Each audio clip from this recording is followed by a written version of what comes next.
जय सिया राम।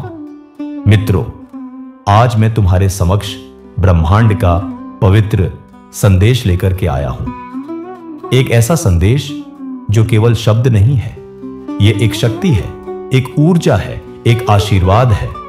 भक्तों, ऐसा कौन है जो धन नहीं चाहता? कौन नहीं चाहता कि वह दुनिया का सबसे अमीर व्यक्ति बने?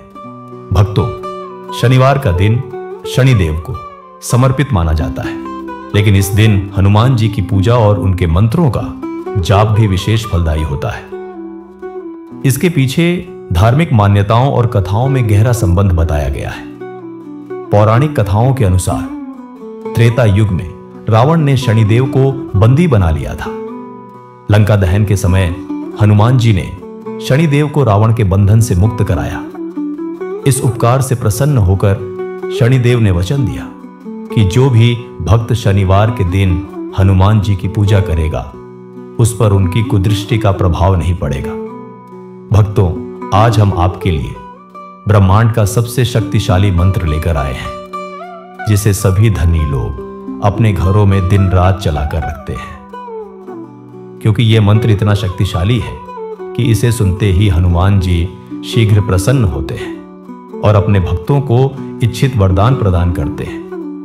तो भक्तों, देर न करें और हनुमान जी के चरणों में अपने नाम की हाजिरी लगाकर अपनी उपस्थिति दर्ज कराएं। और यदि अभी तक आपने हमारे वीडियो को लाइक नहीं किया है और हमारे चैनल को सब्सक्राइब नहीं किया है, तो कृपया अवश्य कर लें। चलिए मंत्र की शुरुआत करते हैं। मनोजवं मारुततुल्यवेगं जितेन्द्रियं बुद्धिमतां वरिष्ठं वातात्मजं वानरयूथमुख्यं श्रीरामदूतं शरणं प्रपद्ये। मनोजवं मारुततुल्यवेगं जितेन्द्रियं बुद्धिमतां वरिष्ठं वातात्मजं वानरयूथमुख्यं श्रीरामदूतं शरणं प्रपद्ये। मनोजवं मारुततुल्यवेगं जितेन्द्रियं बुद्धिमतां वरिष्ठं वातात्मजं वानरयूथमुख्यं श्रीरामदूतं शरणं प्रपद्ये। मनोजवं मारुततुल्यवेगं जितेन्द्रियं बुद्धिमतां वरिष्ठं वातात्मजं वानरयूथमुख्यं श्रीरामदूतं शरणं प्रपद्ये। मनोजवं मारुततुल्यवेगं जितेन्द्रियं बुद्धिमतां वरिष्ठं वातात्मजं वानरयूथमुख्यं श्रीरामदूतं शरणं प्रपद्ये। मनोजवं मारुततुल्यवेगं जितेन्द्रियं बुद्धिमतां वरिष्ठं वातात्मजं वानरयूथमुख्यं श्रीरामदूतं शरणं प्रपद्ये। मनोजवं मारुततुल्यवेगं जितेन्द्रियं बुद्धिमतां वरिष्ठं वातात्मजं वानरयूथमुख्यं श्रीरामदूतं शरणं प्रपद्ये।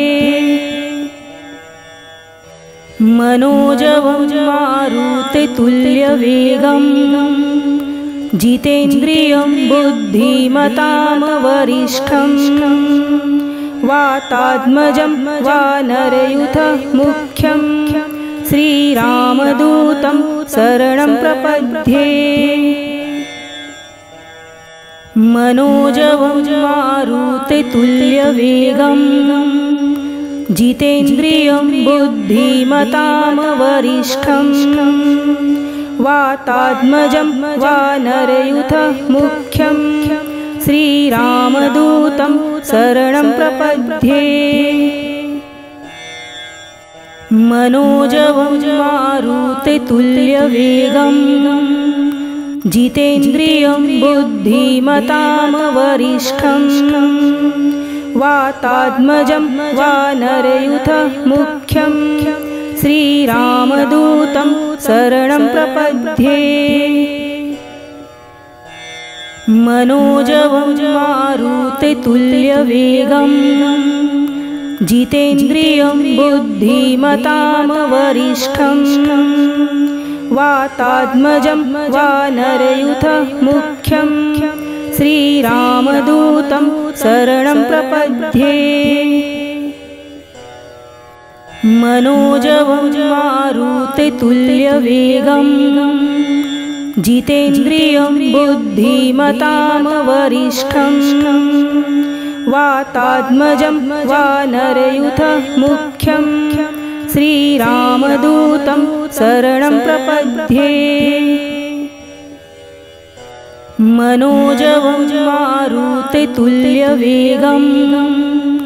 जितेन्द्रियं बुद्धिमतां वरिष्ठं वातात्मजं वानरयूथं मुख्यं श्रीरामदूतं शरणं प्रपद्ये। मनोजवं मारुततुल्यवेगं जितेन्द्रियं बुद्धिमतां वरिष्ठं वातात्मजं वानरयूथं मुख्यं श्रीरामदूतं शरणं प्रपद्ये। मनोजवं मारुततुल्यवेगं जितेन्द्रियं बुद्धिमतां वरिष्ठं वातात्मजं वानरयूथं मुख्यं श्रीरामदूतं शरणं प्रपद्ये। मनोजवं मारुततुल्यवेगं जितेन्द्रियं बुद्धिमतां वरिष्ठं वातात्मजं वानरयूथं मुख्यं श्रीरामदूतं शरणं प्रपद्ये। मनोजवं मारुततुल्यवेगं जितेन्द्रियं बुद्धिमतां वरिष्ठं वातात्मजं वानरयूथं मुख्यं श्रीरामदूतं शरणं प्रपद्ये। मनोजवं मारुततुल्यवेगं जितेन्द्रियं बुद्धिमतां वरिष्ठं वातात्मजं वानरयूथं मुख्यं श्रीरामदूतं शरणं प्रपद्ये। मनोजवं मारुततुल्यवेगं जितेन्द्रियं बुद्धिमतां वरिष्ठं वातात्मजं वानरयूथं मुख्यं श्रीरामदूतं शरणं प्रपद्ये। मनोजवं मारुततुल्यवेगं जितेन्द्रियं बुद्धिमतां वरिष्ठं वातात्मजं वानरयूथं मुख्यं श्रीरामदूतं शरणं प्रपद्ये। मनोजवं मारुततुल्यवेगं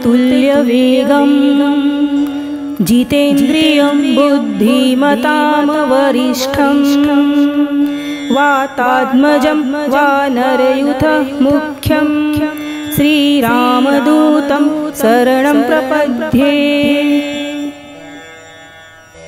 मनोजवं मारुततुल्यवेगं जितेन्द्रियं बुद्धिमतां वरिष्ठं वातात्मजं वानरयूथं मुख्यं श्रीरामदूतं शरणं प्रपद्ये मनोजवं मारुततुल्यवेगं जितेन्द्रियं बुद्धिमतां वरिष्ठं वातात्मजं वानरयूथमुख्यं श्रीरामदूतं शरणं प्रपद्ये मनोजवं मारुततुल्यवेगं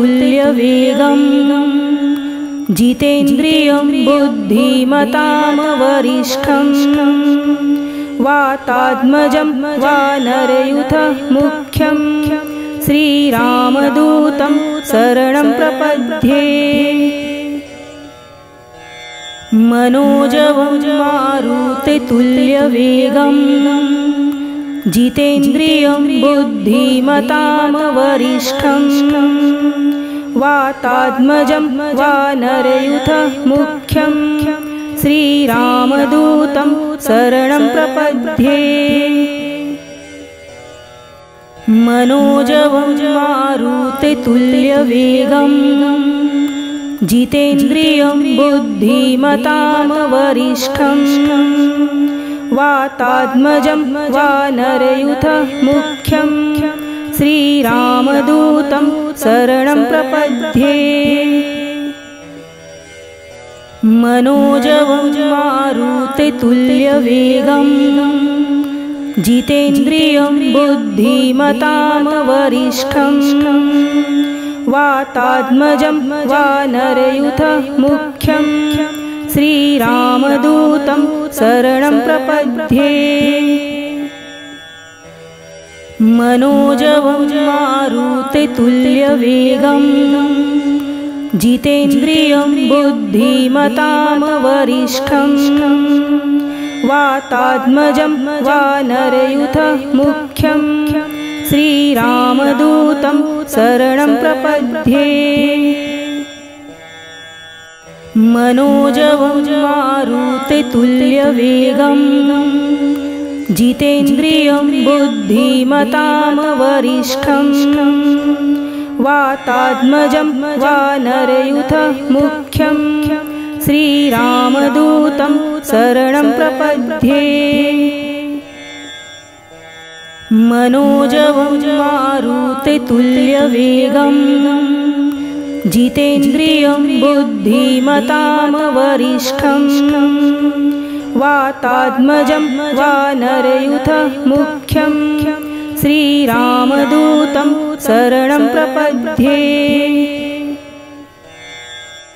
मनोजवं मारुततुल्यवेगं जितेन्द्रियं बुद्धिमतां वरिष्ठं वातात्मजं वानरयूथमुख्यं श्रीरामदूतं शरणं प्रपद्ये मनोजवं मारुततुल्यवेगं जितेन्द्रियं बुद्धिमतां वरिष्ठं वातात्मजं वानरयूथमुख्यं श्रीरामदूतं शरणं प्रपद्ये मनोजवं मारुततुल्यवेगं जितेन्द्रियं बुद्धिमतां वरिष्ठं वातात्मजं वानरयूथमुख्यं श्रीरामदूतं शरणं प्रपद्ये मनोजवं मारुततुल्यवेगं जितेन्द्रियं बुद्धिमतां वरिष्ठं वातात्मजं वानरयूथमुख्यं श्रीरामदूतं शरणं प्रपद्ये मनोजवं मारुततुल्यवेगं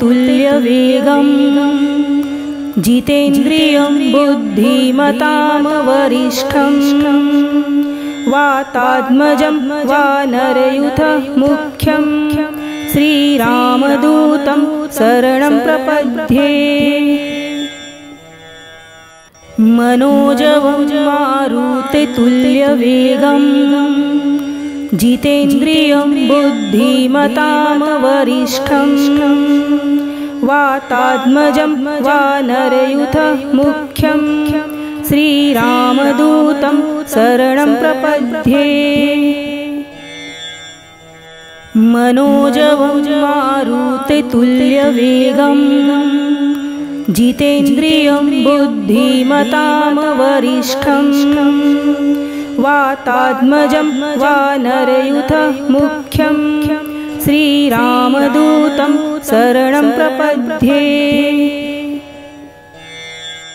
मनोजवं मारुततुल्यवेगं जितेन्द्रियं बुद्धिमतां वरिष्ठं वातात्मजं वानरयूथं मुख्यं श्रीरामदूतं शरणं प्रपद्ये। मनोजवं मारुततुल्यवेगं जितेन्द्रियं बुद्धिमतां वरिष्ठं वातात्मजं वानरयूथं मुख्यं श्रीरामदूतं शरणं प्रपद्ये। मनोजवं मारुततुल्यवेगं जितेन्द्रियं बुद्धिमतां वरिष्ठं वातात्मजं वानरयूथं मुख्यं श्रीरामदूतं शरणं प्रपद्ये। मनोजवं मारुततुल्यवेगं जितेन्द्रियं बुद्धिमतां वरिष्ठं वातात्मजं वानरयूथं मुख्यं श्रीरामदूतं शरणं प्रपद्ये। मनोजवं मारुततुल्यवेगं जितेन्द्रियं बुद्धिमतां वरिष्ठं वातात्मजं वानरयूथं मुख्यं श्रीरामदूतं शरणं प्रपद्ये। मनोजवं मारुततुल्यवेगं जितेन्द्रियं बुद्धिमतां वरिष्ठं वातात्मजं वानरयूथं मुख्यं श्रीरामदूतं शरणं प्रपद्ये।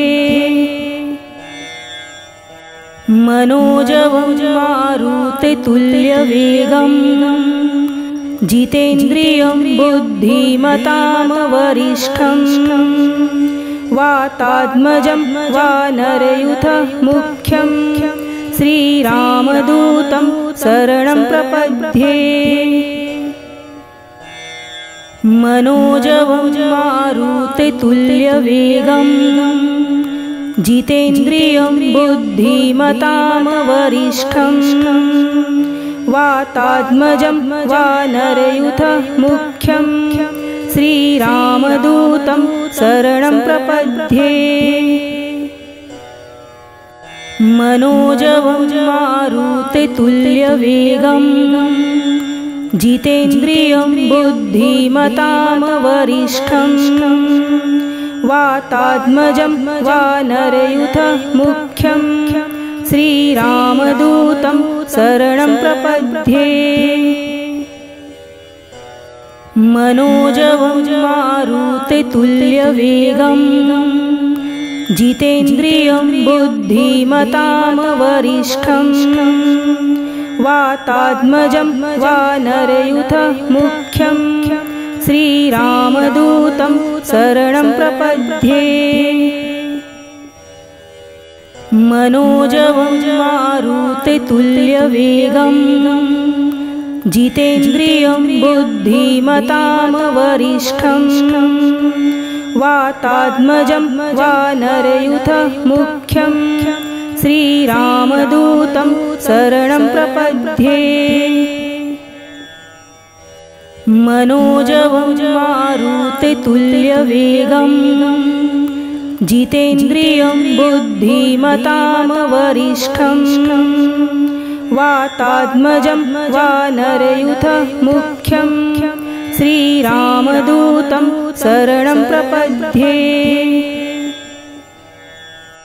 मनोजवं मारुततुल्यवेगं जितेन्द्रियं बुद्धिमतां वरिष्ठं वातात्मजं वानरयूथमुख्यं श्रीरामदूतं शरणं प्रपद्ये मनोजवं मारुततुल्यवेगं जितेन्द्रियं बुद्धिमतां वरिष्ठं वातात्मजं वानरयूथमुख्यं श्रीरामदूतं शरणं प्रपद्ये मनोजवं मारुततुल्यवेगं जितेन्द्रियं बुद्धिमतां वरिष्ठं वातात्मजं वानरयूथमुख्यं श्रीरामदूतं शरणं प्रपद्ये मनोजवं मारुततुल्यवेगं जितेन्द्रियं बुद्धिमतां वरिष्ठं वातात्मजं वानरयूथमुख्यं श्रीरामदूतं शरणं प्रपद्ये मनोजवं मारुततुल्यवेगं जितेन्द्रियं बुद्धिमतां वरिष्ठं वातात्मजं वानरयूथमुख्यं श्रीरामदूतं शरणं प्रपद्ये मनोजवं मारुततुल्यवेगं जितेन्द्रियं बुद्धिमतां वरिष्ठं वातात्मजं वानरयूथमुख्यं श्रीरामदूतं शरणं प्रपद्ये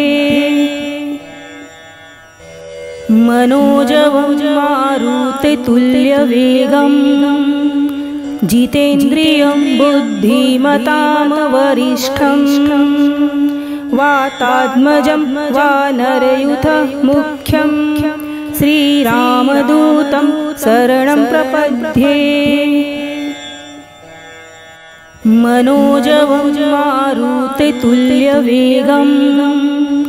जितेन्द्रियं बुद्धिमतां वरिष्ठं वातात्मजं वानरयूथमुख्यं श्रीरामदूतं शरणं प्रपद्ये मनोजवं मारुततुल्यवेगं जितेन्द्रियं बुद्धिमतां वरिष्ठं वातात्मजं वानरयूथमुख्यं श्रीरामदूतं शरणं प्रपद्ये मनोजवं मारुततुल्यवेगं जितेन्द्रियं बुद्धिमतां वरिष्ठं वातात्मजं वानरयूथमुख्यं श्रीरामदूतं शरणं प्रपद्ये मनोजवं मारुततुल्यवेगं जितेन्द्रियं बुद्धिमतां वरिष्ठं वातात्मजं वानरयूथमुख्यं श्री